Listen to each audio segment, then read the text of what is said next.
الله الرحمن الرحيم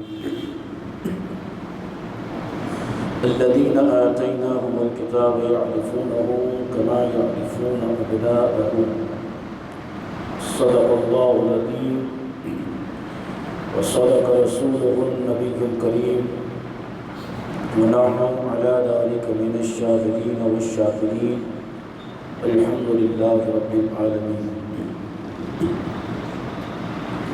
تمام تو صلاۃ تمام تر مقاصد محسن مکارم صرف و صرف اللہ وحدہ لا شریک کی ذات کے لیے، اور بے حد السلام حضور فخر موجودات مستقر کائنات حضور احمد مصطفیٰ محمد مصطفیٰ صلی اللہ تعالی علیہ وسلم کی ذات اقدس کے لیے. اللہ رب العزت کا بے لسان کی اس نے ہمیں جمعہ مبارک کی سعادت عطا فرمائی. اللہ رب العزت ہم سب کو جمعہ مبارک کی خیر و برکات سے فیضیاب فرمائے. یہ مقدس بابرکت رحمت والا مہینہ، برکت والا مہینہ جسے ماہ ربیع الاول کہا جاتا ہے، ربیع نور شریف بھی کہا جاتا ہے. یہ ہمارے سامنے جب افروز ہے.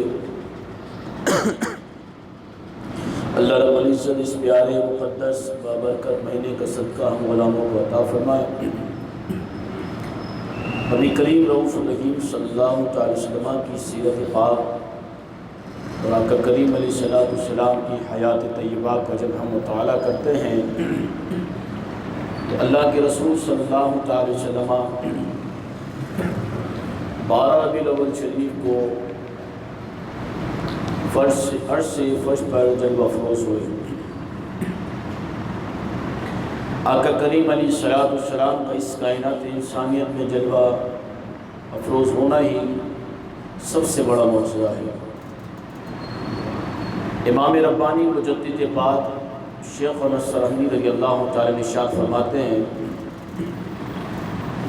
کہ جس طریقے سے میں اور آپ اس دنیا فانی میں آئے ہیں، نبی کریم رؤوف الرحیم صلی اللہ تعالی وسلم اس انداز کے اندر اس کائنات میں نہیں تشریف آئے تھے.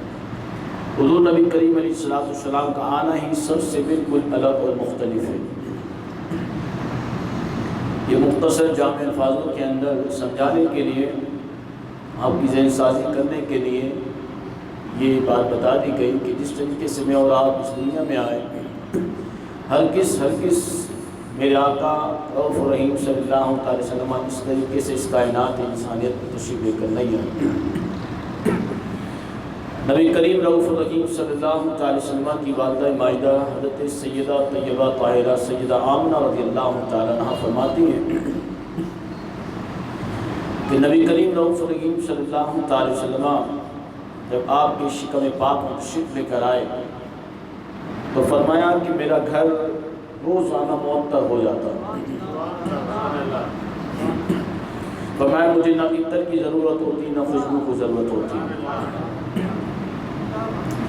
سیدہ آمنہ رضی اللہ تعالیٰ عنہ نے بہت ساری باتوں کو بیان فرمایا جو انشاءاللہ عز و جل اس مہینے میں ہم اس کو بھی سماعت کریں گے. لیکن حضور نبی کریم علیہ السلام کی آمد سے قبل جب حضور اس کائنات انسانی میں جلوہ افروز نہیں ہوئے، اس وقت سے آقا علیہ السلام کے آنے کے تذکرے اللہ رب العزت نے سابقہ امتوں میں، سابقہ کتابوں میں اور انبیاء علیہ السلام کی زبان مبارک پہ جاری و ساری فرمایا. اور اس مسئلے پر کسی کا اختلاف بھی نہیں ہو سکتا، اور ہم وہ بات کرتے ہیں جس پر اختلاف نہ ہو، جس پر سب اتفاق کریں اور متفق ہو جائیں. کیونکہ قرآن کریم فرقان حمید سند ہے. اللہ رب العزت نے قرآن کریم فرقان حمید میں ارشاد فرمایا الذین آتیناہم الکتاب یعرفونہ کما یعرفون ابناءہم. اے میرے محبوب، یہ اہل کتاب آپ کو ایسے پہچانتے ہیں جیسے باپ اپنے بیٹے کو پہچانتا ہے. یہ قرآن کے جامع الفاظ اگر ہماری سمجھ میں آ جائے گا تو ہماری سمجھ میں میلاد مصطفیٰ آ جائے گا. لیکن ہم نے بدقسمتی کے ساتھ اس کو سمجھنے کی ذمت نہ کی، اور ہمیشہ ہم نے اختلاف اور تنگ نظر سے ہر چیز کو دیکھا۔ اگر ہم وسیع نظر سے ہر چیز کو دیکھیں تو ہماری سمجھ میں ہر چیز آ جائے گی۔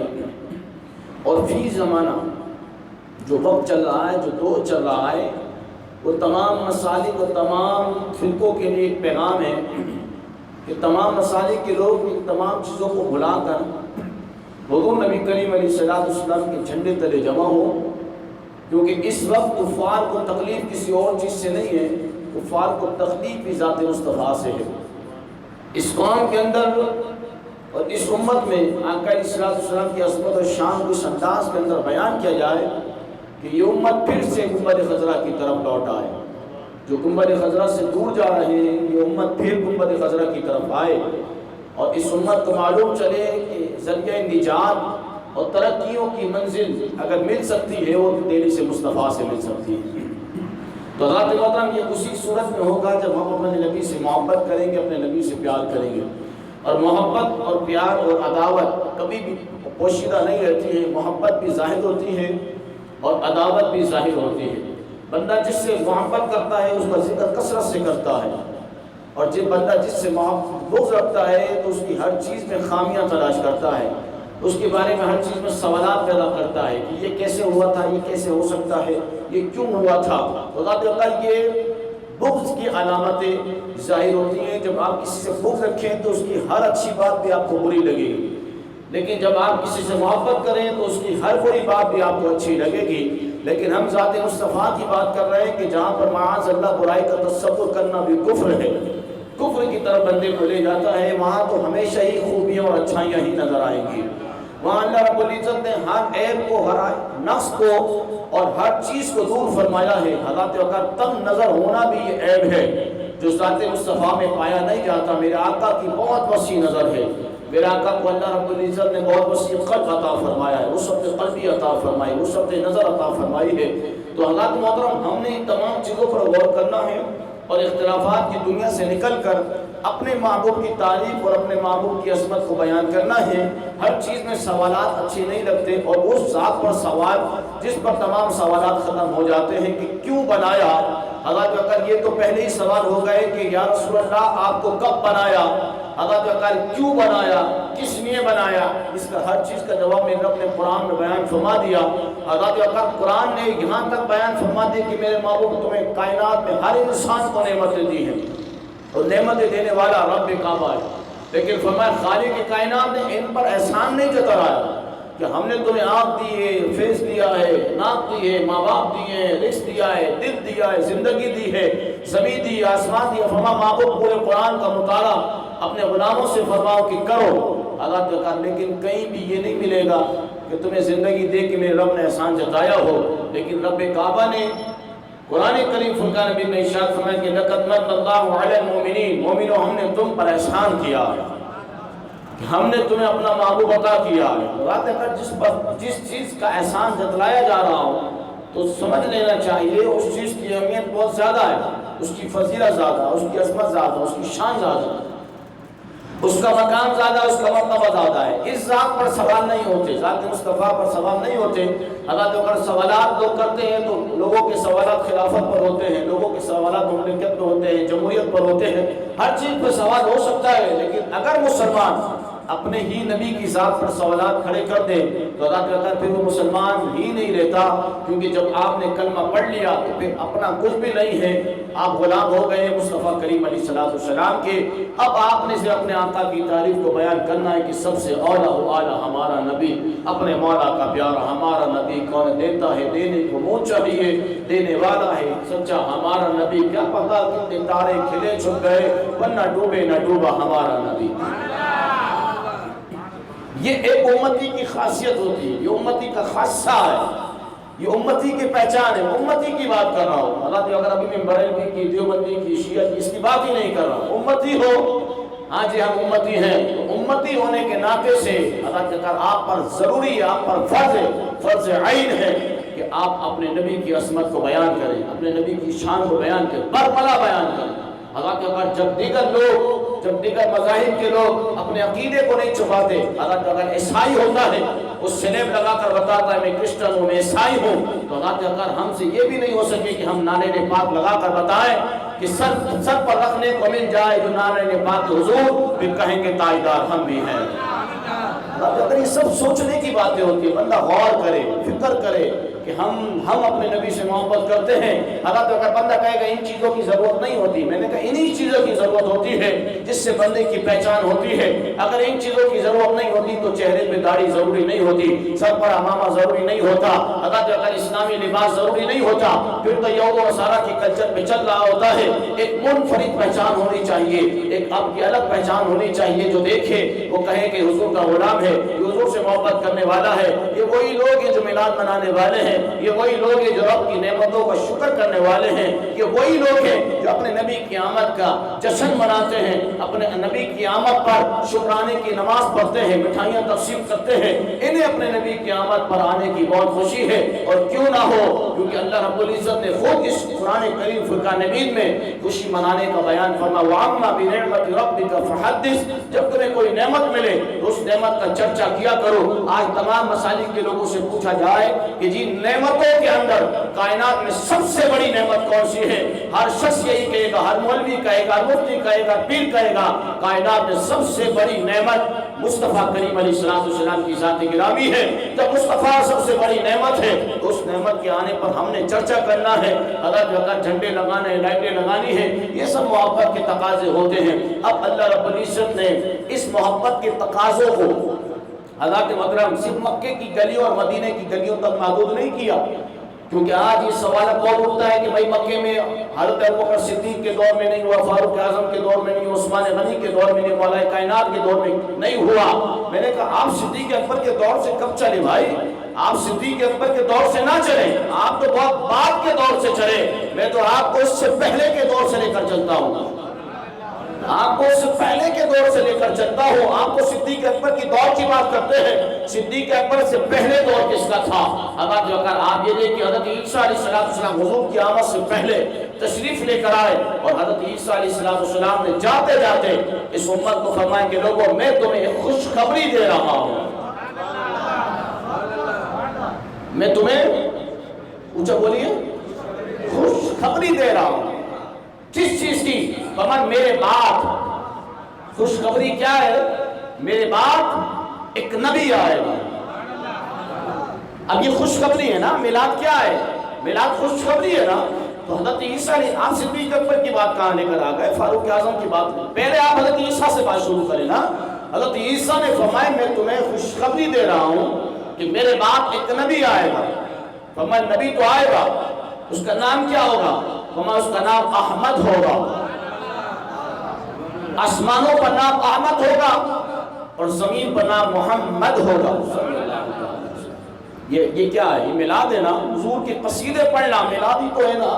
حضرت عیسیٰ نے فرمایا کہ میں تمہیں خوشخبری دیتا ہوں کہ میرے بعد ایک نبی آئے گا جس کا نام احمد ہوگا اور زمین پر اس کا نام محمد ہوگا صلی اللہ علیہ وسلم۔ یہ قرآن کریم فرقان حمید میں حضرت عیسیٰ علیہ السلام کی بشارت، حضرت عیسیٰ کی خوشخبری جو اپنی قوم کو سنا رہے ہیں کہ لوگوں میرے بعد ایک نبی آئے گا، جس کا آئے گا یہاں تک بات رکی نہیں ہے، اس کو کھول کر اور بیان کیا ہے۔ فرمایا وہ نبی تو آئے گا لیکن اس کا نام کیا ہوگا، نام تک بتایا، نام بھی بتا دیا، پتہ بھی بتا دیا۔ فرمایا کوئی اعتراض کل بروز قیامت نہ کرنا میری ذات پر کہ میں نے تمہیں بتایا نہیں تھا، یا میں نے تمہیں گمراہی میں چھوڑ دیا تھا، میں نے تمہیں بتا کر گیا تھا کہ میرے بعد ایک نبی آئے گا۔ فرمایا اس کا نام احمد ہوگا۔ کہا رہتا کہاں ہوگا؟ فرمایا ہجرت مدینے میں کرے گا۔ فرمایا اور کیا نشانی ہوگی؟ فرمایا دونوں شانوں پر مہر نبوت ہوگی۔ نعرہ تکبیر، نعرہ رسالت، دونوں شانوں پر مہر نبوت ہوگی۔ فرمایا اور کیا نشانی ہوگی؟ فرمایا صدقے کا مال نہیں کھائے گا۔ نام بھی بتایا، خوشخبری، پہلے خوشخبری دی کہ لوگوں میں تمہیں خوشخبری دیتا ہوں۔ کس چیز کی؟ میرے بعد، اس سے پہلے نہیں، میرے بعد آئے گا، میرے بعد ایک نبی آئے گا۔ فرمایا نام کیا ہوگا؟ فرمایا احمد ہوگا۔ فرمایا شان کیا ہوگی؟ فرمایا دونوں شانوں پر مہر نبوت ہوگی. فرمایا رہتا کہاں ہوگا؟ فرمایا مکے سے مدینہ ہجرت فرمائے گا. فرمایا مدینہ کیسی بستی ہوگی؟ فرمایا کھجوروں کا جھنڈ ہوگا. فرمایا مہر نبوت بھی ہوگی، مدینہ ہجرت ہوگی. فرمایا اور کیا؟ فرمایا صدقے کا مال نہیں کھائے گا. فرمایا تحفہ لے لے گا. فرمایا تحفہ لے گا. تحفہ لے گا، صدقے کا مال نہیں کھائے گا. فرمایا اور کیا نشانی ہوگی؟ فرمایا اس کی نشانی یہ ہوگی کہ اللہ رب العزت اس کی پوری روئے زمین کے اوپر اس کے غلاموں پر، اس کے غلاموں کے لیے پوری زمین کو حلال کر دے گا. وہ جہاں چاہیں گے نماز ادا فرمائیں گے. فرمایا اور کیا نشانی ہوگی؟ فرمایا نشانی یہ ہوگی کہ جب وہ جنگ کریں گے، جہاد کریں گے، اور جو مال آئے گا اسے مال غنیمت کہا جائے گا، وہ ان پر حلال ہوگا. فرمایا اور کیا نشانی ہوگی؟ فرمایا کہ ان پر مٹی کو حلال کر دیا جائے گا. فرمایا اگر پانی نہ ملے گا وہ مٹی سے وضو بنا لیں گے. اور بتاؤں حضرت عیسیٰ فرماتے ہیں اپنی قوم سے، فرمایا اس کی نشانی یہ ہوگی اس کا ایک خلیفہ ہوگا،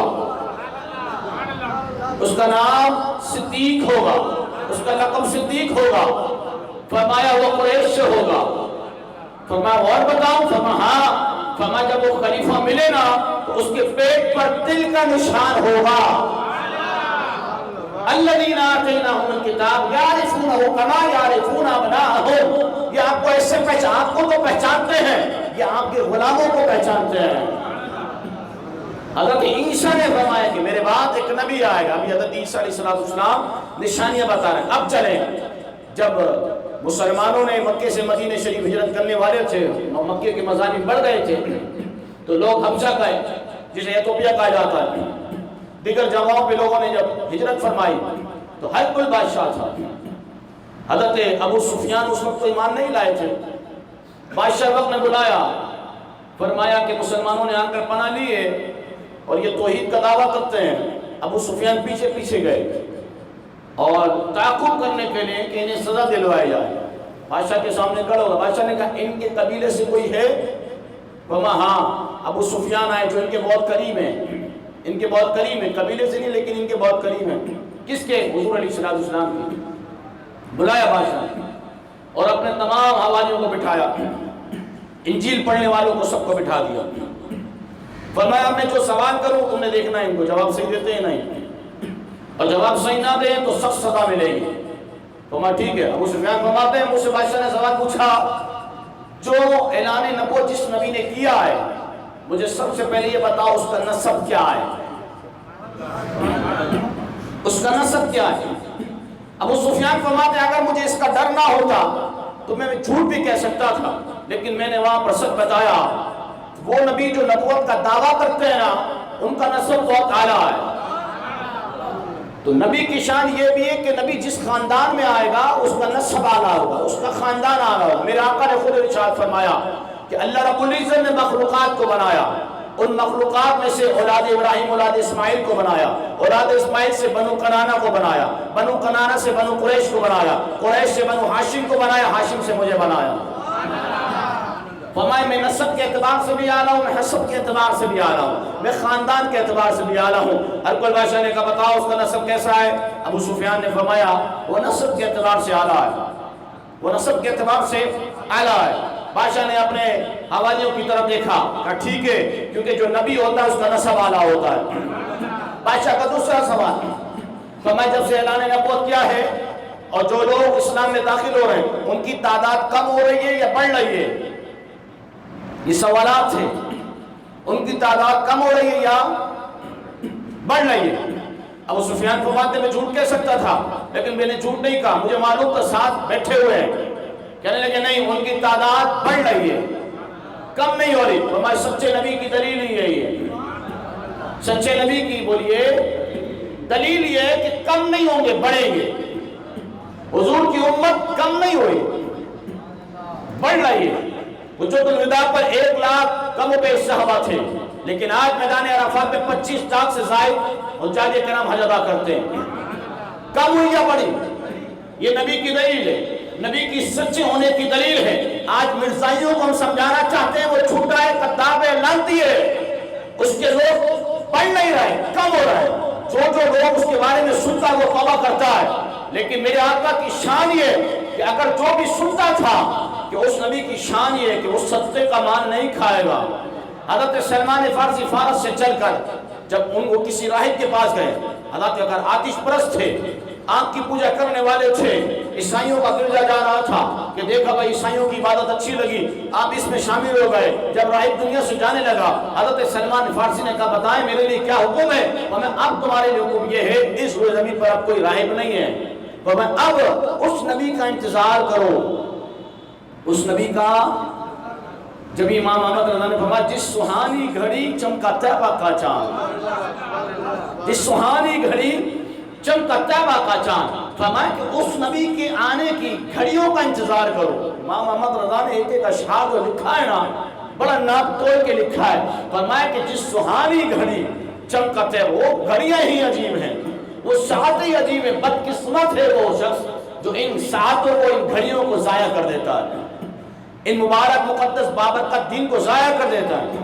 حضرت سلمان فارسی سے اس راہب نے کہا کہنے لگے بھائی اب وہ نبی آنے والا، اس کا انتظار کو ہم مدینے میں وہی جو حضرت عیسیٰ نے بشارت دی تھی، حضرت عیسیٰ علیہ السلام نے جو بشارت دی تھی، حضرت وہی سارے معاملات۔ ہرقل بادشاہ نے کہا کہ یہ بتاؤ اس کی تعداد کم ہو رہی ہے بڑھ رہی ہے؟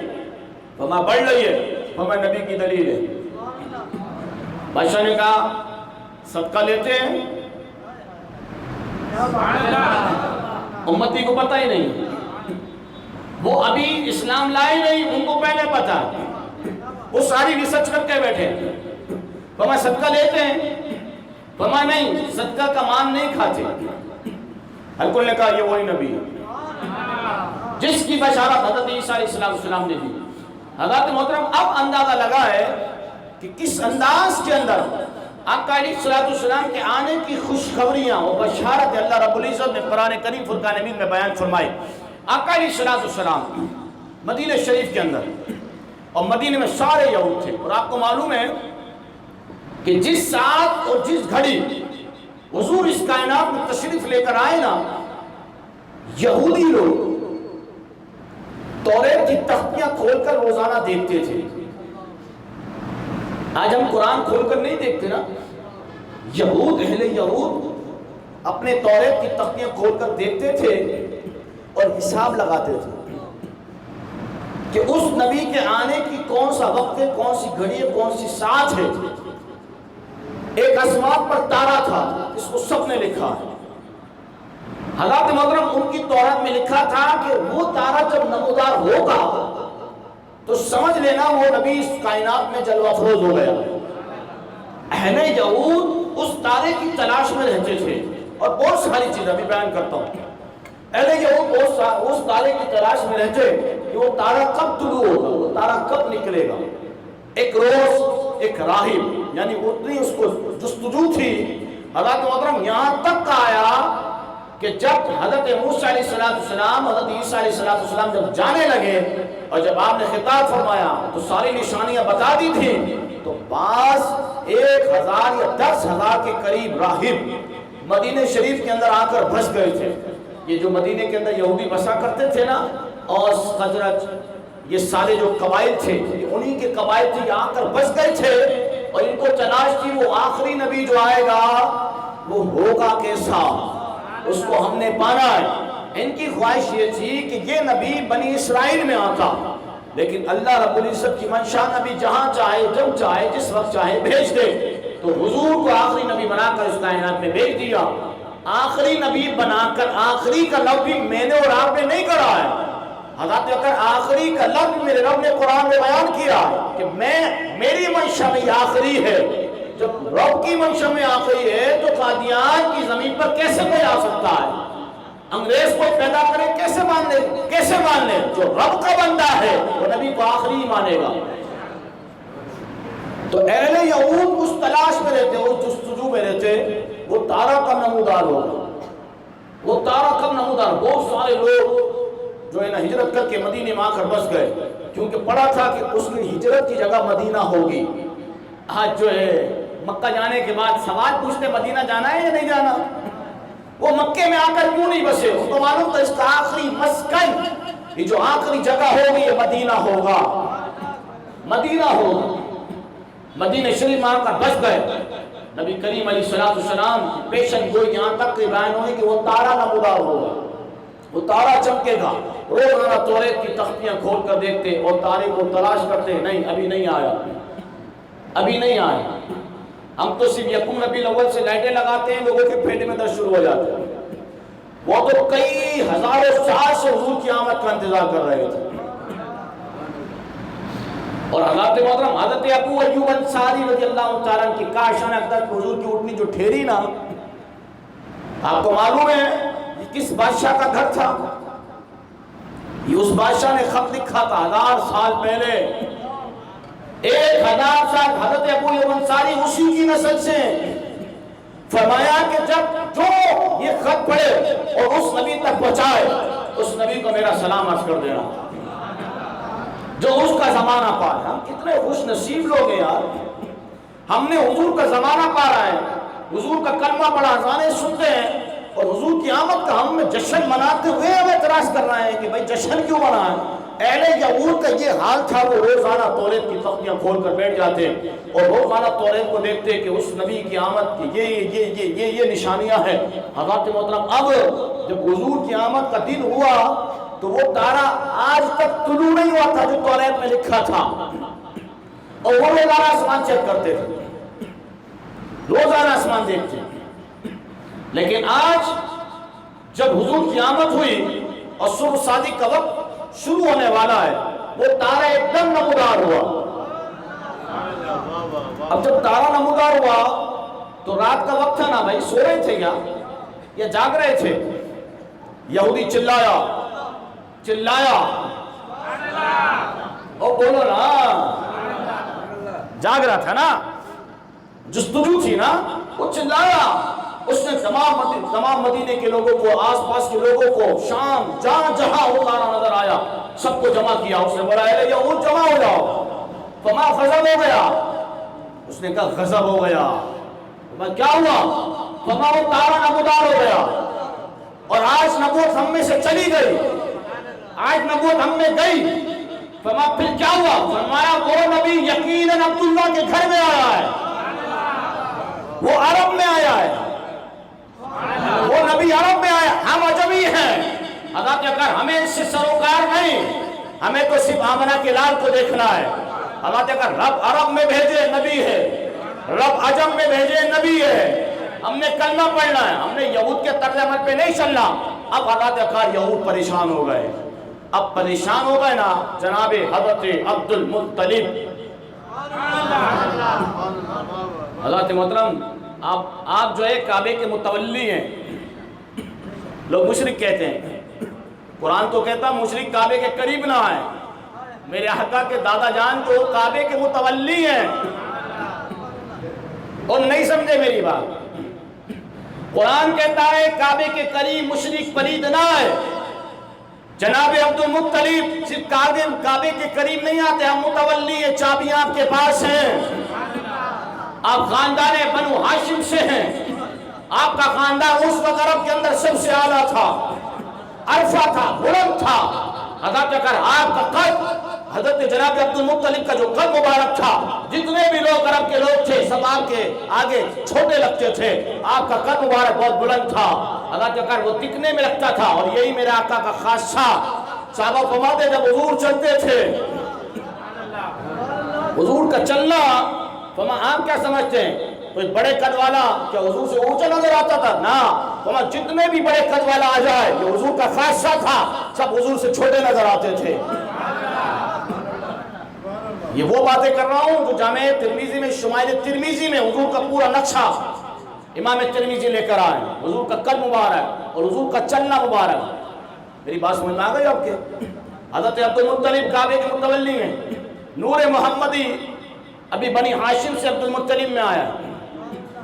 حضرت محترم آپ جب کعبۃ اللہ شریف کے اندر آرام کرتے ہیں نا، صحن کعبہ میں الگ ہی خوشبو آتی، اور آپ کا حسن و جمال جو ہے نا، آپ حسن و جمال کے پیکر تھے،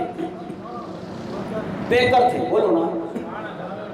ابرا جو ہے نا، ابراہا جو کعبہ گرانے آیا تھا، وہ اپنے تخت پر بڑی شان سے بیٹھا تھا، لیکن جب حضرت عبد المطلب گئے نا، وہ اپنے تخت سے نیچے اس کو اترنا پڑا. آپ کے چہرے کے اندر ایسی ہیبت اور جلالت تھی، کیونکہ نور محمدی آپ کی پیشانی میں چمک رہا تھا.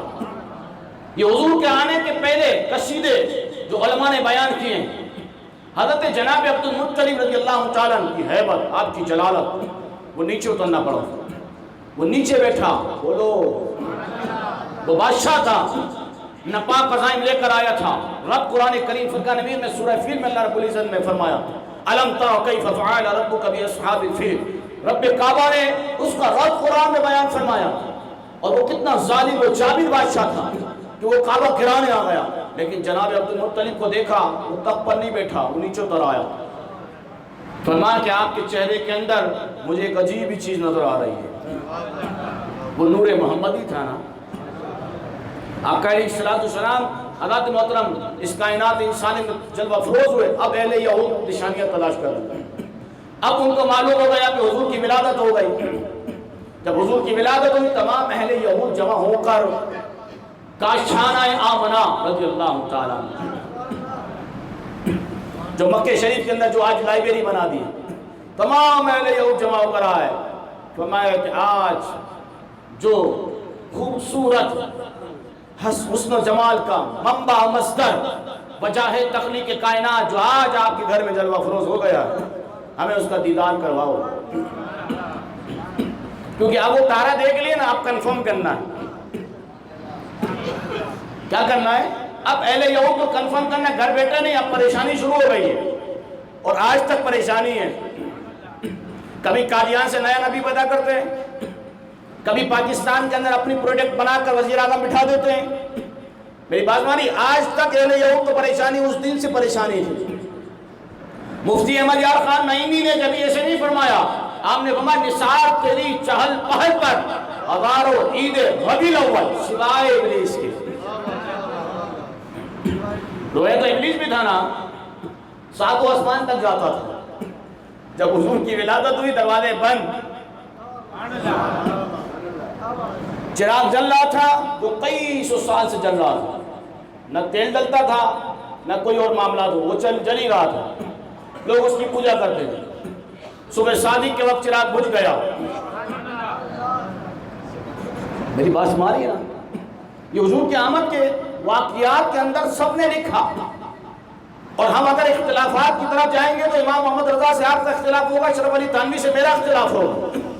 لیکن ہم ایک ایسی ذات کو لے لیتے ہیں جس پر نہ آپ کا اختلاف ہوتا ہے نہ میرا اختلاف ہوتا ہے. وہ بر صغیر پاک و ہند کی مستند شخصیت شیخ موقف شاہ عبدالحق محدث دہلوی رحمۃ اللہ علیہ، مدارج النبوہ کے اندر آپ نے سب چیزوں کو بیان فرمایا.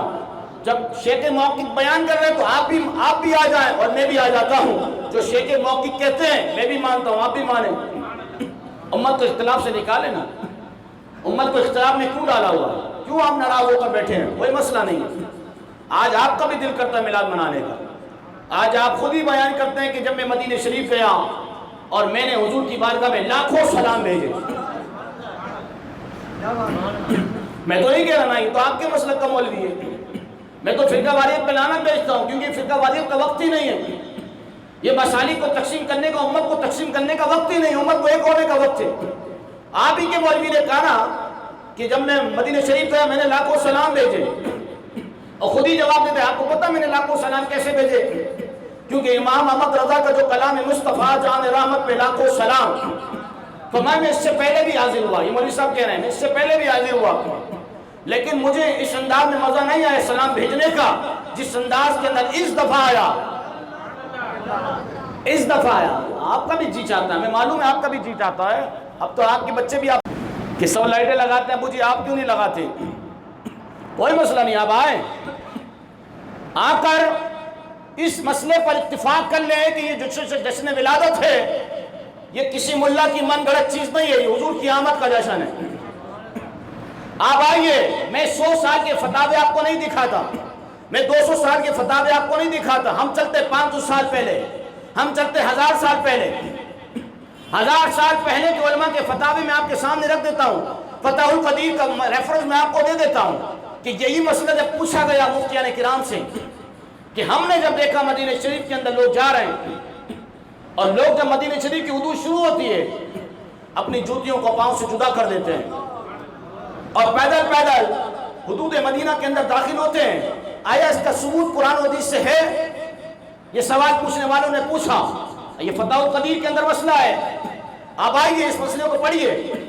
حضرات محترم اس وقت کے مفتیان کرام نے قلم اٹھایا اور آنے والے لوگوں کو لاجواب کر دیا. فرمایا مسئلہ بہت سادہ ہے, اس کو الجھانے کی ضرورت نہیں ہے, اور ایک قاعدہ ایک کلیہ ایک قانون ہمیں دے دیا. فرمایا جو کام رسول اللہ کے لیے کیا جائے, جو کام رسول اللہ کے لیے کیا جائے, جو عین شریعت کے مطابق ہو, فرمایا اس پر کوئی دلیل نہیں ہوتی ہے, کیونکہ مصطفیٰ خود دلیل بن کر اس کائنات میں آئے ہیں. یہ لائٹیں لگانے میں کون سی شریعت کے رکاوٹ آ رہی ہے؟ جھنڈے لگانے میں کون سی شریعت کی رکاوٹ؟ لوگوں کو کھانا کھلانے میں شریعت کی کون سی رکاوٹ ہے؟ کوئی رکاوٹ نہیں. جب رکاوٹ نہیں ہے تو کام حضور کے لیے ہو رہا ہے, کام حضور کے لیے ہو رہا ہے. بچہ جب بچے کی شادی ہوتی ہے گھر سجتا ہے, وہ اس کے لیے ہوتا ہے. حضرات محترم اس کی شان کے لیے ہوتا ہے. تو اللہ نے کہا ہماری جتنی استطاعت, ہماری جتنی وسعت ہوتی ہے, ہماری جتنی اوقات ہے, ہم اپنے نبی کی آمد کا جشن اسی انداز میں کرتے ہیں اور یکم سے 12 تک اپنے گھروں کو روشن کرتے ہیں تاکہ دنیا والوں کو بتا دیا جائے اب تک مخلوق کے لیے کیا گیا تھا, لیکن اب جس نے مخلوق کا تعارف کروایا, جس نے ماں باپ کا تعارف کروایا, جس نے اساتذہ کا تعارف کروایا, جس نے معاشرے میں جینے کا طریقہ بتایا, جس نے ازواجی زندگی گزارنے کا طریقہ بتایا, جس نے کھانے کا طریقہ بتایا, جس نے قبر سے ماں کے پیٹ تک, ماں کے پیٹ سے قبر تک زندگی گزارنے کا جو طریقہ بتایا, جس نے تجارت کا لین دین بتایا, فرمایا کہ یہ اس کی آمد کا مہینہ ہے, یہ اس کی دن آنے کے ہیں. ہم دنیا کو بتانا چاہتے ہیں کہ دنیا والے, دنیا میں سارے لوگ آتے ہیں, لیکن ایسا جشن نہیں ہونا چاہیے. اس کی شان, اس کی ذات منفرد ہے, اس کے آنے کا انتظام بھی منفرد ہونا چاہیے, اس میں اختلاف نہیں ہونا چاہیے. اب آپ آئیے, کیونکہ جب آپ اور یہ اب تو پوری دنیا دیکھ رہی ہے, اس پہ کوئی اختلاف بھی نہیں ہونا چاہیے, اور یہ آپ کا آئینی اور جمہوری حق بھی ہے. مولانا فضل الرحمان صاحب جو ہے ماں سے لے کر نکلے, اس میں کئی تعداد میں لوگوں کے ہاتھوں میں جھنڈے بھی ہیں, اور مولانا کے ساتھ VIP پروٹوکول بھی چل رہا ہے. ہونا چاہیے. آپ ایک سیاسی لیڈر ہیں, آپ کا آئینی بھی حق ہے, قانونی بھی حق ہے, آپ احتجاج کریں, مارچ کریں, ہمیں اس سے سروکار نہیں ہے. لیکن سوال یہاں یہ پیدا ہوتا ہے, جب مولانا کے لیے VIP پروٹوکول ہو سکتا ہے اور جھنڈے ہو سکتے ہیں, بولیے, جب ایک مولوی کے لیے VIP پروٹوکول ہو سکتا ہے, جھنڈے ہو سکتے ہیں, گاڑیاں ہو سکتی ہیں, اگر اگر کئی تعداد میں کئی ہزاروں دیگیں لنگروں کی کھلائی جا سکتی ہیں, تو مولانا جو ہے, جو مولانا کہلوا رہا ہے, وہ اپنی شریعت کا مولانا نہیں ہے, وہ امام الانبیاء کی شریعت کا مولانا کہلا رہا ہے. وہ عالم جو ہے حضور کی شریعت کا عالم کہلوا رہا ہے. مفتی جو ہے حضور کی شریعت کا مفتی کہلوا رہا ہے. جب ایک مولوی کے لیے اتنا پروٹوکول ہو تو اس پر کوئی سوال نہیں بنتا. تو جس کے لیے بزم کائنات کو سجایا ہو, جس کے بارے میں اقبال نے کہا خیمہ افلاک کا استادہ اسی نام سے ہے, جس کے لیے اس کائنات کو سجایا ہو, اس کے آنے پر اگر 12 جھنڈے لگ جائے تو پھر آپ کو اب تکلیف نہیں ہونی چاہیے. ورنہ پھر سوال مولانا سے ہوگا, کیونکہ صدیق اکبر کے دور میں کسی نے لانگ مارچ نہیں کیا, فاروق اعظم کے دور میں کسی نے لانگ مارچ نہیں کیا, عثمان غنی کے دور میں لانگ مارچ نہیں ہوا.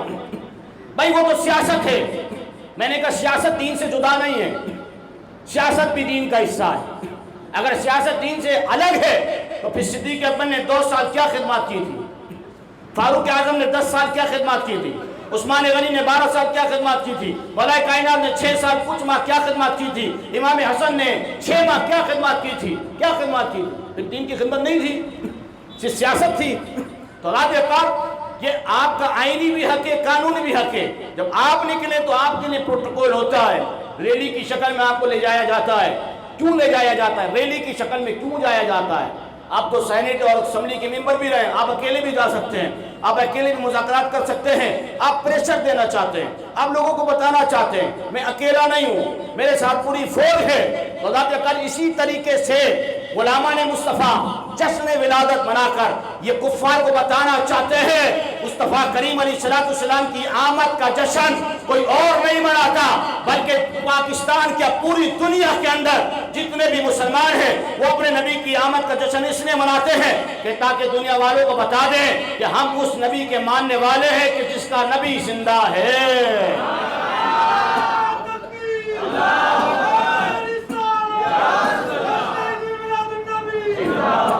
ہم وہ لوگ ہیں جس کا نبی زندہ ہے، بولو الحمدللہ۔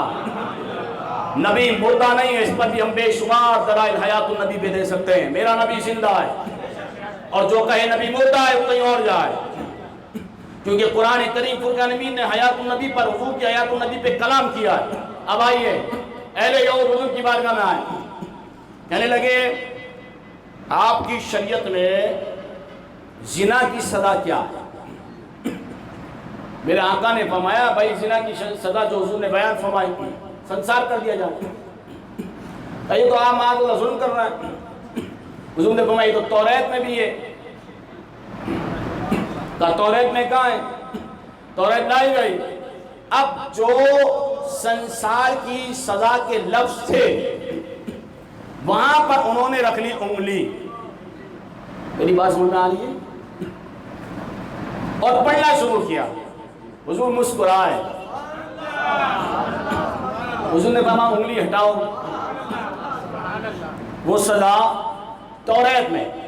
اب انہوں نے یہ کہا تھا اگر یہ سزا توریت میں ہم ایمان لے آئیں گے۔ حضرات محترم اب یہ تمام چیزوں کو سوالات کرتے تھے حضور کی بارگاہ میں، کہنے لگے اے محمد عربی صلی اللہ علیہ وسلم، یہودی نے سوال کیا، کہنے لگے یہ بتائیے جنت میں سب سے پہلے کھانے کو کیا ملے گا؟ اگر سوال کے جواب دیں مسلم شریف کی حدیث ہے ہم آپ پر ایمان لے آئیں گے، میری بات سمجھ آئی؟ اور اس روئے زمین پر نبی کے علاوہ اس کا علم کسی کو نہیں، اس علم کا نبی کے علاوہ بولیے کسی کو نہیں۔ حضور نبی کریم علیہ السلام نے ان کو جو جواب عنایت فرمایا۔ دوسرا سوال انہوں نے کہا کہ لڑکا کب ہوتا ہے اور لڑکی کب ہوتی ہے؟ لوگ کہتے ہیں سائنس نہیں پڑھنی چاہیے، مولوی کو سائنس نہیں پتا، میں نے کہا سائنس محمد کا پتہ پوچھ رہی ہے۔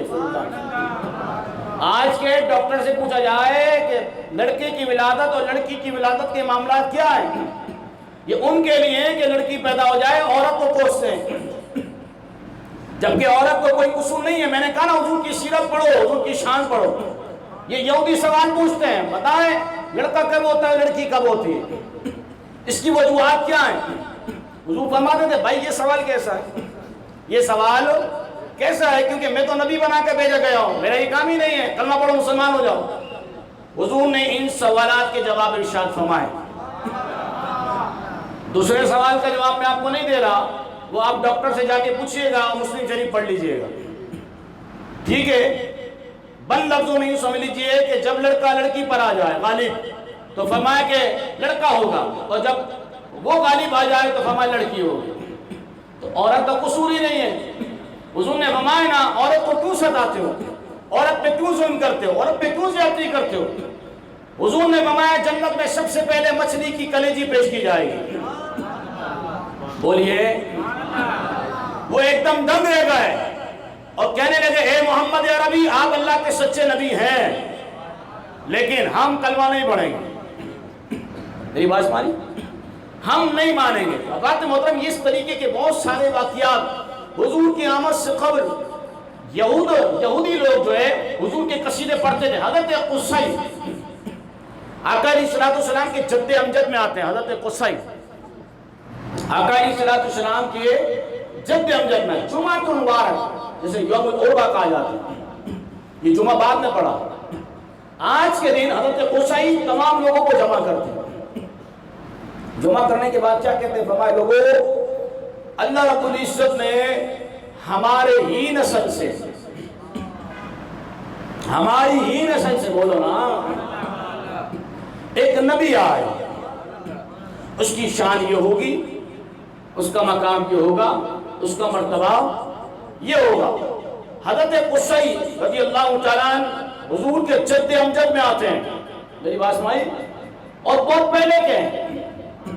جمعہ کے دن حضور کی فضیلت بیان کرنا اور لوگوں کو بتانا کہ وہ نبی آئے گا، یہ آج کا طریقہ کار نہیں ہے، یہ کئی ہزاروں سال سے چلا آ رہا ہے کہ حضور کی فضیلت، حضور کی شان کو بیان کیا جاتا تھا اور اس انداز میں بیان کیا جاتا تھا کہ حضور اس انداز میں آئیں گے۔ اب آخری بات سنیں، الذین آتیناہم الکتاب، کتاب قرآن نے فرمایا الذین آتیناہم الکتاب، جو انہیں کتاب دی، یعرفونہ کما یعرفون ابناءہم، یہ جو اہل کتاب ہے نا، اہل کتاب، کتاب والے، یہ آپ کو پہچانتے مانتے نہیں، یہ لائٹیں، جھنڈے، میلاد، جلوس، ریلیاں سب مانتے ہیں، سب پہچانتے ہیں، حالانکہ اگر لیکن کرتے نہیں، مجبور ہو گئے نا کہ پھر لوگ بولیں یار تو پہلے یہ تھا، او بھائی چھوڑو، قبر اپنی روشن کرو۔ حضرت عبداللہ بن سلام اہل یہود کے بہت بڑے عالم تھے، کیا تھے؟ توریت کے بہت بڑے عالم تھے، عالم تھا، جاہل نہیں تھا، توریت کے بہت بڑے عالم تھے۔ آپ فرماتے ہیں جب حضور کی میں نے فضیلت کو سنا نا، حضور ایسے ہوں گے، ایسے ہوں گے، ایسے ہوں گے، ایسے ہوں گے، ایسے ہوں گے، ایسے ہوں گے، جیسے ہم سنتے ہیں، وہ بھی سنتے تھے نا، دیکھا نہیں۔ فرمایا جب لوگوں نے کہا نا وہ نبی آ رہا ہے مدینے ہجرت کر کے، میں نے سارے کام کاج چھوڑے، توریت لے کر جہاں پر استقبال ہونا تھا وہاں پہنچ گئے۔ سنی میں تو بولو سبحان اللہ۔ عبداللہ بن سلام فرماتے ہیں توریت لے کر پہنچ گیا۔ فرمایا کیا کیا؟ فرمایا جو حضور مدینہ شریف کے اندر داخل ہوئے نا اور حضور کا چہرہ بددعا میں نے دیکھا، عبداللہ بن سلام فرماتے ہیں صحابی فرما رہے، میں نہیں کہہ رہا، فرمایا خدا کی قسم، عبداللہ بن سلام اپنا حال بیان پڑھا تھا نا، حضرت کا جب امام محمد رضا نے فرمایا ابھی تک سنا ہے، سنا ایسا ایسا ایسا ایسا، اور جب قبر میں آنکھ کھول کے دیکھے گا نا تو بھی کہے گا خامائے قدرت کا حسن دستکاری، واہ واہ کیا ہی تصویر اپنے پیارے کی سواری، واہ واہ۔ یہ سنا ہے نا، سنا جبھی کہا ہے توجہ سے سنو، انہوں نے پڑھا تھا، سنا تھا، دیکھا نہیں تھا۔ فرماتے جب دیکھا، واللہ خدا کی قسم اگر محمد عربی کو نہ قرآن ملتا، نہ معجزہ ملتا، نہ کوئی ایسی دلیل نشانی ملتی، لیکن محمد کا چہرہ ایسا جو حضور کا چہرہ دیکھ لیتا وہ کافر مسلمان ہو جاتا۔ کوئی میں نے حضور سے دلیل نہیں پوچھی اور ڈائریکٹ حضور کے قدموں میں جا کے گر گیا۔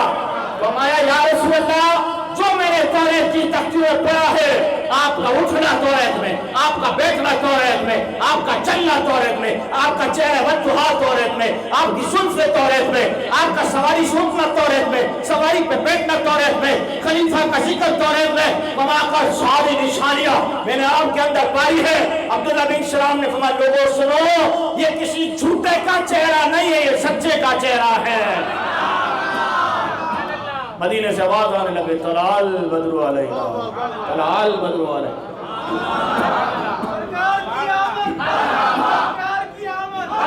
طلع البدر علینا، طلع البدر۔ بچیوں نے ڈب بجانا شروع کر دیا، لوگوں کو کیک کاٹنے پہ تکلیفیں، وہاں حضور کے سامنے ڈب بج رہا تھا، گیت گائے جا رہے طلع البدر علینا، بولو سبحان اللہ۔ اور خوشبو کو جواب دینے کا نہیں ہے، نبی میرا ہے، آیا میرا نبی ہے، تجھے خوشی نہیں ہے گھر بیٹھ، ہم نے تیرے گھر کا ٹھیکہ نہیں لیا، تجھے ہر بات کا جواب دیں گے، کلمہ مصطفیٰ کا پڑھا ہے، تیرے باپ کا نہیں پڑھا۔ ہمارا نبی آیا، ہم جس طریقے سے چاہیں گے جشن بھی بنائیں گے، اللہ اگر کیک بھی کاٹیں گے، لنگر بھی کھلائیں گے، کیونکہ ہم نے صحابہ سے سیکھا ہے کہ صحابہ نے آواز لگائی تھی جب حضور کا چہرہ دیکھا تھا، جھنڈے لہرائے تھے، ڈب بجائے تھے اور کہا تھا طلع البدر علینا، طلع البدر علینا۔ اور مدینہ شریف کے اندر بدو لوگ آ جاتے، بدو لوگ آ جاتے اور حضور علیہ السلام کے کاشان اقدس کے سامنے رخ کرتے اور رب کے جملے کہتے، محمد عبد صالح، محمد عبد صالح، محمد عبد صالح، محمد عبد صالح۔ وہ رخ کیا کرتے تھے، رخ کیا کرتے تھے، حالات اگر اپنی بولی میں بولتے تھے محمد عبد صالح، محمد عبد صالح، حضور نے فرمایا کیا کہتے ہیں؟ فرمایا کہ یا رسول اللہ یہ کہتے ہیں آپ اللہ کے نیک خاص بندے ہیں۔ حضور نے انہیں تو نہیں روکا، کیا کرتے ہو؟ حضور نے تو نہیں روکا۔ عبداللہ بن سلام فرماتے ہیں میں نے حضور کے قدموں میں گر کے فوراً کلمہ کو دلیل نہیں پوچھی، سوال پوچھنے کے بعد کلمہ نہیں پڑھا، بغیر سوال کے کلمہ پڑھ لیا۔ نہیں سمجھے میری بات؟ جو سوال کر رہا ہے اس کے نصیب میں ہدایت ہی نہیں ہے، اور جس کو بات کیا لگ رہی ہے جس مسلک کا ہو اور سوچنے پہ مجبور ہو گیا، سمجھ لو ایمان داخل ہو رہا ہے۔ بات میں اپنے خاندان کی اپنے باپ کی نہیں کر رہا، بات اس کی کر رہا ہوں جس کا تو نے کلمہ پڑھا۔ مرنے کے بعد تیرا جنازہ سامنے ہوگا، درود اسی نبی پر پڑھا جائے گا، 4 تکبیریں اسی نبی کی شریعت کی پڑھی جائیں گی، دلیل نہیں پوچھ۔ اگر دلیل میرے نبی نے پوچھ لیا نا کہ بتا تیرے ایمان کی دلیل کیا ہے، دلیل دنیا میں میری ذات پہ دلیل پوچھتا تھا نا، بتا تیری ایمان کی دلیل کیا ہے، اپنے دل پر آگ رکھ اور سوچ تو جواب کیا دے۔ سوال نہیں پکر کہ یہ لائٹیں کیوں لگائی، اعتراض نہیں اٹھا۔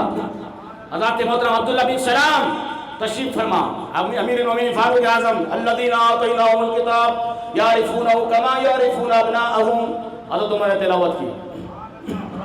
بابا عبداللہ بن سلام ادھر آؤ، وہ بتاؤ میرے نبی کو تم پہچانتے کیسے تھے؟ نہیں سمجھے نا، بولو نا۔ حضرت عمر کے نام کو کیش کروانا الگ بات ہوتی ہے، حضرت عمر کے عقیدے میں چلنا الگ بات ہوتی ہے۔ حضرت عمر نے فرمایا ادھر آؤ، حضرت عمر نے نہیں پوچھا واقعی مجھ صلاح بتاؤ تم نے توریت میں نماز کے لیے کچھ سیکھا، کچھ پڑھا، نماز ہمارے پہ نماز پڑھ دی، یہ بتاؤ ہم تبلیغ کرتے ہیں اس کے بارے میں توریت میں آیا، واجب زکات، زکات کے بارے میں توریت میں آیا، مال غنیمت ملتا اس کے بارے میں بتاؤ نا، یا کوئی دلیل دو نا۔ حضرت عمر کا مزاج ہی نہیں، حضرت عمر نے فرمایا جاؤ تم یا امیر المومنین، فرمایا تم اہل یہود اور توریت کے بڑے عالم، فرمایا تم بتاؤ میرے نبی کو پہچانتے کیسے تھے؟ مزاج عشق مصطفیٰ، زبان پر صرف نبی، دماغ میں نبی، دل میں نبی، کردار میں سنت مصطفیٰ، تخت پر شریعت مصطفیٰ، اور کچھ نہیں ہے۔ بتاؤ کیسے پہچانتے تھے؟ عبداللہ بن سلام نے بھی کلام جواب دے دیا، کمال کر دیا۔ فرمایا یا امیر المومنین سنیے ہم کیسے پہچانتے تھے؟ فرمایا اتنی پہچان رکھتے تھے، اتنا پہچانتے تھے، اتنا پہچانتے تھے، اتنا پڑھا، اتنا پڑھا، اتنا پڑھا، اتنی اسٹڈی کی، اتنا سنا، اتنا سنا، فرمایا کہ ہم اپنے بیٹوں کو پہچاننے میں دھوکہ تو کھا سکتے تھے، لیکن حضور کو اتنا پہچانا، اتنا پڑھا، اتنا پڑھا، آمنہ کے لال کو پہچاننے میں دھوکہ نہیں کھا سکتے تھے۔ سمجھ میں آ گئی؟ حضور نہ آتے کائنات، حضور نہ آتے زمین نہیں، آسمان نہیں، سورج نہیں، چاند نہیں، کچھ بھی نہیں۔ وجہ تخلیق کائنات، صبح قیامت تک ہر امتی جس مسلک کا ہو نعرہ یہی ہے کہ حضور کی ذات، زمین و زمان تمہارے لیے، چنی نو چنا تمہارے، بنے تو جہاں تو ہمارے یہاں تو اٹھے بھی وہاں تمہارے، یا رسول اللہ سب آپ کے لیے، خلق سے اولیاء، اولیاء سے رسول اور رسولوں سے اعلیٰ ہمارا نبی، خلق سے اولیاء، اولیاء بننا ہے تو خلق سے بنے گا، خلق سے اولیاء، اولیاء سے رسول، رسولوں سے اعلیٰ۔ امام احمد رضا نے کمال کر دیا، فرمایا خلق سے اولیاء، اولیاء سے رسول اور رسولوں سے اعلیٰ۔ جب اعلیٰ کہا تو اس کا جشن بھی اعلیٰ ہونا چاہیے۔